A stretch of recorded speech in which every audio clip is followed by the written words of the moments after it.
Kuya atang bumili ako ng ng Adidas Evo SL na ATR all-terrain na may waterproof siya.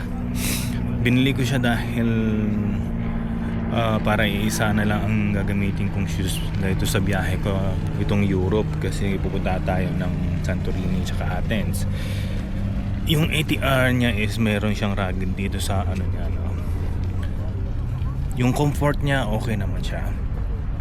Pero ang problema ko, medyo may matigas dito sa dulo ng tang niya. Kaya pag hinihila ko siya naman, tapos hihilain ko na naman siyang ganyan. Masakit siya dito. Kung ilang oras na akong naglalakad, halos 3 oras na ako naglalakad paikot-ikot dito sa Warsaw, Poland. Okay, hindi mo na sumasakit yung paa ko, pero dito lang may tumatamang something dito. Matigas na tumatamo. Pag hinihila ko, okay na naman. Tapos bumababa na naman siya kapag So baka kailangan kong ayusin yung nito, lacing niya, para hindi siya bumaba. Other than that, okay pa naman siya.